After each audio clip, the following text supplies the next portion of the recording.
ஒரு மனுஷனுக்கு வாழ்க்கையில 2 பிரச்சனை தான் பெரிய பிரச்சனை. ஒண்ணு உடல் ஆரோக்கியத்துல அடி வாங்குறது, நம்ம உடல் உறுப்புல ஏதாச்சும் ஒரு சேதம் ஏற்படுறது. அது போக கடன் பிரச்சனை. முக்கியமா நான் குறிப்பா அந்த கல்வி கடன பத்தி பேசணும். "ஒய்வீரன் நாம ஏன் ஓடணும்?" அப்படின்றதுல எபிசோட் நம்பர் 6. எனக்கு ஒரு 3 வருஷத்துக்கு முன்னாடி WhatsAppல ஒரு மெசேஜ் இப்படி நீங்க எஜுகேஷன் லோன கட்ட தவறிட்டீங்க. அதனால உங்க மேல சட்ட ரீதியா நடவடிக்கை எடுக்கப்படும். சோ முடிஞ்ச அளவுக்கு சீக்கிரம் கட்டுங்க. இல்லன்னா உங்களோட பாஸ்போர்ட், பான் கார்டு மித்த விஷயங்கள் எல்லாம் சில பிரச்சனைகள் வரும் அப்படின்ற மாதிரி சொல்லியிருந்தாங்க. நான் பயந்து போய் அவங்களுக்கு கால் பண்ணி கேட்டப்ப, "எவ்வளோங்க லோன் இருக்கு?" அப்படின்னு கேட்கும்போது ஒரு வட்டியெல்லாம் சேர்த்து ஒரு 5 லருந்து 6 லட்சம் ரூபாய் இருந்தது. அதை எப்படி உடனே கட்டுறது? ஏற்கனவே நான் வாழ்க்கை இங்க ஆரம்பிக்கிறதுக்கு தவந்துகிட்டு இருக்கேன்டா அப்படின்ற மாதிரி இருக்கும். அன்னைக்கு அது பெரிய அமௌண்ட் என்னால கட்ட முடியாது. இன்னைக்கு அது பெரிய அமௌண்ட் கட்டுறது கஷ்டம் தான். சரி இதுல இருந்து எப்பறம் மீண்டு வரலாம் அப்படின்னு யோசிக்கும் போது நான் யூடியூப் போய் பார்க்குறேன். ஏதாவது வழி கிடைக்குதா? யாராவது கட்டியிருக்காங்களா அப்படின்னு பார்க்கும்போது நிறைய பேர் என்ன சொல்லியிருந்தாங்க அப்படின்னா, கடனை வாங்கடா கட்டுறா வேணும் அப்படின்னு திட்டி தான் வச்சிருந்தாங்க. வழி கிடைக்கல. இதை மக்கள் எப்படி பார்த்தாங்க அப்படின்னா, ஒரு சலுகையாகவும் ஒரு மானியமாகவும் தான் பார்த்தாங்க. அரசாங்கம் கொடுக்குற சலுகையாகவும் மானியமாகவும் தான் பார்த்தாங்க. ஒரு ஸ்டூடெண்ட்டை கொடுக்கும்போது அப்பாவை கூப்பிட்டு ஸ்டூடெண்ட்டை கூப்பிட்டு இப்படி சிவில்னு ஒரு பிரச்சனை இருக்குது, இதை வாங்கி கட்டலைன்னா சட்ட ரீதியாக நடவடிக்கை எடுப்போம், நாளை பின்ன லோன்லாம் கொடுக்க மாட்டோன்ற ஒரு கைட்லைன்ஸும் எதுவும் கொடுக்கல. ஸோ அதனால மக்கள் இதை சலுகையாக தான் பார்த்தாங்க. அதனால அலட்சியமாக இருந்துட்டாங்க.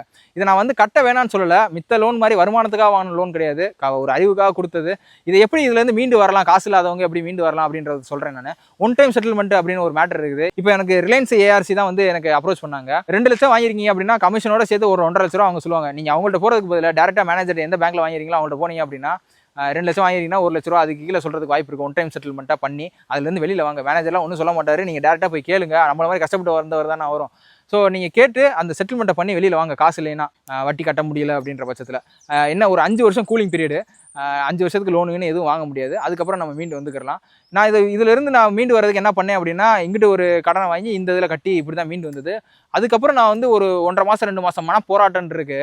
ரொம்ப கஷ்டமாக இருந்தது. நீங்கள் தோராயமாக ஒரு ஃபோன் எடுத்து பார்த்தீங்க அப்படின்னா 500 கொடு 100 கொடு உங்கள் ஃப்ரெண்டு ஒருத்தர் டார்ச்சர் பண்ணியிருப்பான். அந்த மாதிரி வாழ்க்கையில் தான் முன்னாடி வாழ்ந்துட்டு இருந்தேன். இல்லை ஏதாச்சும் மரத்தை பார்த்து தொங்கிடுவோம் அப்படின்னு சூசைடல் தாட்ஸ் நிறையா வரும். ஸோ அதுலேருந்து நான் முதல்ல என்னன்னா என்கிட்ட இருந்து காப்பாற்றணும். அதுக்கு என்ன செய்யறது அப்படின்னு பார்க்கும்போது தான் நான் 21 கிலோமீட்டர் ஓடுறேன் லாங் டிஸ்டன்ஸ். ஸோ இப்படி தான் நான் ரன்னிங் ஜர்னி ஆரம்பித்தேன். நீங்கள் அந்த கட்சி அப்பா கட்சி நமக்கு தள்ளுபடி பண்ணிடும், அம்மா கட்சி தள்ளுபடி பண்ணி எந்த கட்சியும் தள்ளுபடி பண்ணாது. நம்ம பிரச்சனையை நம்ம தான் பார்க்கணும். முடிஞ்ச அளவுக்கு இந்த லோனை கட்டி அதுலேருந்து வெளியில் வாங்க. எல்லாரும் ஓடுங்க. முடிஞ்ச அளவுக்கு உங்களை நீங்களே உங்கள்கிட்ட இருந்து காப்பாற்றிக்கிங்க. பை.